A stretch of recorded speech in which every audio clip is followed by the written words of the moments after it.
Episode 6 शुरू होता है दाहाई और यूनसांग के साथ, जो एंडीरियम की बढ़ती वैल्यू का जश्न मना रही है। यूनसांग सुझाव देती है कि अब उन्हें एक गर्ल्स ट्रिप पर जाना चाहिए ताकि अपनी नई सफलता को दिखाया जा सके। बात जल्दी ही एक पूरे वेकेशन प्लान में बदल जाती है, जिसमें जी सॉन्ग को भी शामिल होना पड़ता है। लंच के दौरान हमें पता चलता है कि जी वू भी वही है। जो मील 2 लोगों के लिए होना चाहिए था, वह तब भीड़ भरा हो जाता है जब दाहाई अपने दोस्तों को भी इनवाइट कर लेती है ताकि ऑफिस में गॉसिप न हो।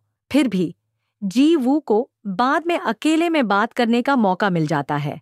वह दाहाई से अपने फीलिंग्स का इजहार करता है और पूछता है कि वह क्या महसूस करती है। दाहाई उसे फ्रेंड जोन करने की कोशिश करती है, लेकिन जी वू बीच में ही बोल पड़ता है कि इस बात को वे उसके ट्रिप से लौटने के बाद फिर से करेंगे। लड़कियां एक्साइटमेंट में नम्हाई के लिए निकलती हैं। वे लग्जरी खाने का मजा लेती हैं और हाई लाइफ का आनंद लेती है, जब तक कि दाहाई और यूनसांग को पता नहीं चलता कि एंडीरियम की वैल्यू गिरने लगी है। अपने इन्वेस्टमेंट्स को लेकर घबराहट में वे गलती से गलत कार में बैठ जाती हैं।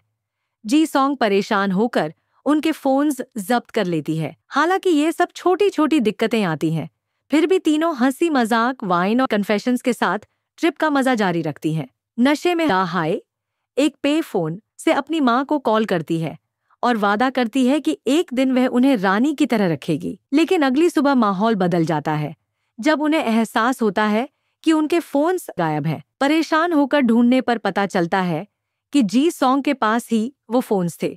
उसने उन्हें पहले ही ढूंढ लिया था, लेकिन सब ट्रिप एंजॉय के सके इसीलिए छिपा दिया था।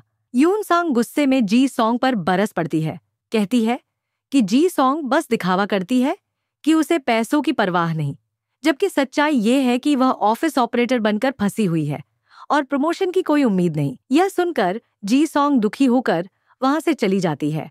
दाहाई उसके पीछे जाती है, लेकिन बारिश में रास्ता भटक जाती है और माउंटेन ट्रेल पर उसका एंकल मुड़ जाता है। इस बीच जी वू नम्हाई पहुंच जाता है और उसे ढूंढ निकालता है। दाहाई उसे अपने ऑफिस के किसी कोवर्कर का भ्रम समझती है और तभी उसे एहसास होता है कि वह सचमुच जी वू ही है। दूसरी ओर यूनसांग और जी सॉन्ग पहाड़ पर मिलती है। यूनसांग उसकी बॉस सूजिन के वेकेशन के टाइम भी कॉल करके काम देने पर उसकी रक्षा करती है। उनकी सुलह तब बीच में रुक जाती है जब जी सॉन्ग फिसलकर खाई के किनारे लटक जाती है, लेकिन ठीक समय पर दाहाई और जी वू पहुंचकर उसे ऊपर खींच लेते हैं। इसके बाद सबको हेलीकॉप्टर से रेस्क्यू किया जाता है, लेकिन बीच में यूनसांग बेहोश हो जाती है। हॉस्पिटल में होश आने पर वह अपने अतीत के बारे में बताती है। उसकी बेटी जी सांग की मौत एक स्कूल बस एक्सीडेंट में हुई थी। उस दिन जब वो अपने पेरेंट्स के साथ फैमिली ट्रिप पर जाने वाली थी, पर उसके माँ बाप पैसे कमाने में इतने व्यस्त थे कि समय ही नहीं निकाल पाए। पिता ट्रक ड्राइवर थे और यूनसांग रेस्टोरेंट्स में काम करती थी। उसकी ये बात सबके दिल को छू जाती है, खासकर जी सॉन्ग के, जो आखिरकार भरोसा करके